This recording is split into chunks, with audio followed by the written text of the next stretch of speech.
ஆழ்ந்த இரங்கல்.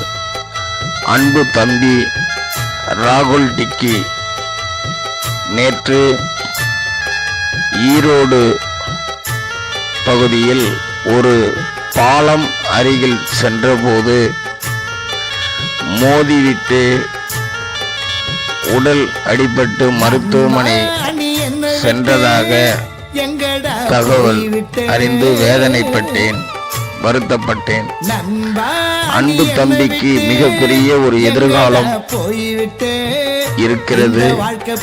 அன்பு தம்பியோட நானும் ஒரு பார்வையாளர். அவர் போடும் அனைத்து வீடியோக்களையும் நான் பார்த்து மகிழ்ந்துள்ளேன். அவரை நான் பாராட்டியுள்ளேன். தம்பி ஈரோடு பாலத்தில் சென்று கொண்டிருந்த போது தானாக அவரே மோதி விபத்துக்குள்ளாகி மருத்துவமனைக்கு சென்று அந்த மருத்துவ சிகிச்சை பலனின்றி இறந்தார் என்பதை கேட்டு வருத்தமடைந்தேன்.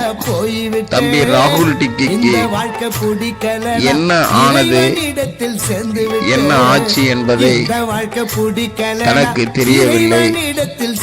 இருந்தாலும் தம்பியோடு மற்றவர்களை சிரிக்க வைப்பது, மற்றவர்களை சந்தோஷப்படுத்துவது, இதில் அவர் கவனமாக இருந்தார்.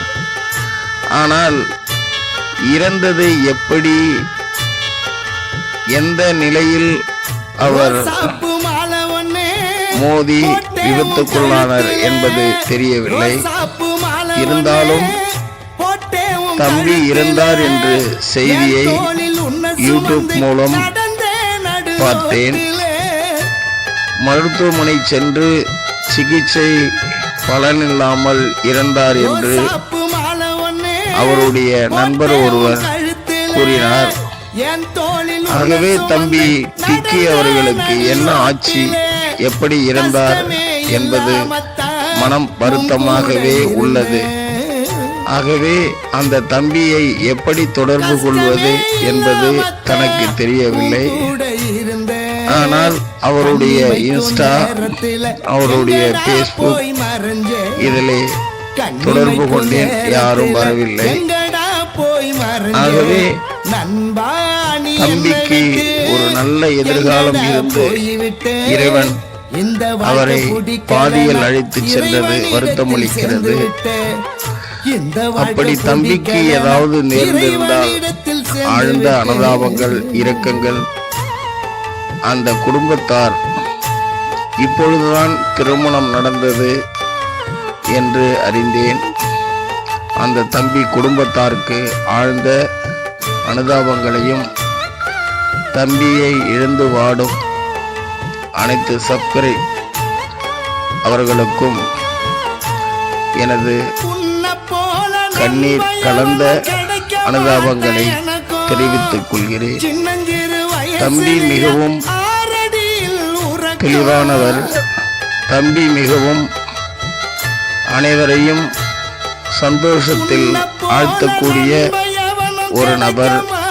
இருந்தாலும் அவர் இப்பொழுது தன்னை விட்டு, இந்த மண்ணை விட்டு பிரிந்து விட்டார் என்பதை கேட்டு மனம் உளைச்சல், மன வருத்தம், இதை கடந்து அவர்களுடைய ஃபாலோவர்கள் வேதனைக்குள்ளானது போல் தானும் அவருடைய ஃபாலோவர் தான்.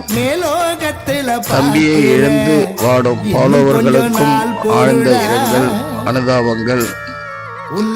அவருடைய அனைத்து வீடியோக்களும் எத்தனை எதிர்ப்புகள் வந்த போதிலும், அவரை எவ்வளவு இடைஞ்சல்கள் செய்த போதிலும், அவர் கொள்கையில் அவர் தொடர்ச்சியாக அவர் இன்ஸ்டாவில் மிகவும் பிரபலமாகவும் மிகவும் மகிழ்ச்சி உள்ளவராகவும் வளம் வந்தார். தற்போதுதான் அவர் ஒரு திரைத்துறையில் உள்ளே